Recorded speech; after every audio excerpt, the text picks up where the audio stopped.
બાંગ્લાદેશીઓને દેશમાંથી કાઢવા માટે ઓપરેશન ડેલ્ટા હન્ટ 2-3 દિવસથી એક્શનમાં છે અને ડીવાયસી એમ કહે છે કે 6,200 લોકો ઇન્વેસ્ટિગેશન હેઠળ છે.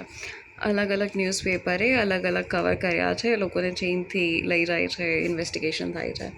ગુજરાત સમાચારે લખ્યું છે this is one side of story rather કે શું થયું, શું ઘટના થઈ. પણ જ્યારે પ્રશ્ન ઉપાડવાની વાત આવે ત્યારે તમારા પોતાના વિચારો હોવા જોઈએ અને તમારા વિચારો જ આખા ગુજરાતને કે તમારી લીડરશિપ હોય ત્યાં સુધી પહોંચે છે.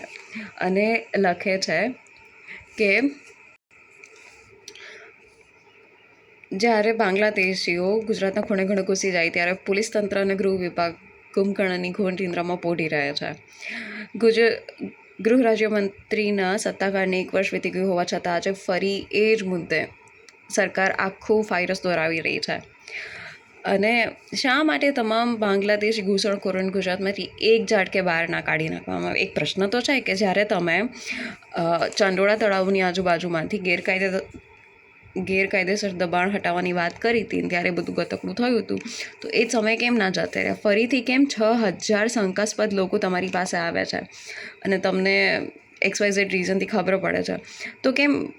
અને કેમનો જવાબ કહે છે કે સત્તાધારી ભાજપના જ ભ્રષ્ટ નેતાઓ દ્વારા સુવ્યવસ્થિત રીતે રચાયેલું એક મોટું રાજકીય ષડયંત્ર. આ દેશદ્રોહી તત્વોને સરકારી વીજ કનેક્શન, રેશન કાર્ડ, નકલી આધાર કાર્ડ જેવી સંવેદનશીલ વસ્તુઓ, દસ્તાવેજો ભલામણથી જ એનાયત કરવામાં આવે છે. દેશભક્તિની વાતો પાર્ટીના નેતાઓ દેશની સુરક્ષા સામે હુદી બનીને ખાઈ રહ્યા છે. હવે પકડાયેલા ઘૂસણખોરોને સરહદની પાર લઈ જઈને પરત મોકલવાનો નવો ડ્રામા શરૂ થશે. મીડિયાના કેમેરા ગોઠવાશે, મોટા ઉપાડે ફોટો સેશન થશે અને સોશિયલ મીડિયા પર વાહવાહી લૂંટવામાં આવશે. આ સમગ્ર ખેલ માત્ર વડાપ્રધાન નરેન્દ્ર મોદીની આંખમાં ધૂળ ઝોકવા અને ગુજરાતમાં હર્ષ સંઘવી સારું શાસન કરી રહ્યા છે તેવો ભ્રમ પેદા કરવા માટે આખી ગોઠવણ છે. અને કડવી વાસ્તવિકતા એ છે કે થોડા દિવસમાં બધું શાંત થઈ જશે, લોકો મુદ્દો ભૂલી જશે. સરહદેથી હાકી કઢાયેલા એ જ બાંગ્લાદેશીઓને ફરીથી સેટિંગ કરીને અમદાવાદ અને સુરતમાં આવીને વસી જશે. આ જે ઘટના થઈ રહી છે એ ગૌરવ લેવા જેવી નહીં પરંતુ ડૂબી મરવા જેવી શરમજનક બાબત છે.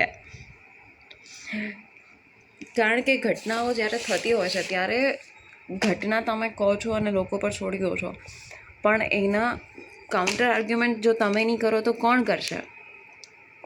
કોની પાસે સત્તા છે કાઉન્ટર આર્ગ્યુમેન્ટ કરવાથી? મીડિયા જો કહેવાતો ચોથો સ્તંભ હોય તો એને પોતાના કહેવાતા ચોથા સ્તંભ જેવું કામ કરવું જોઈએ ને.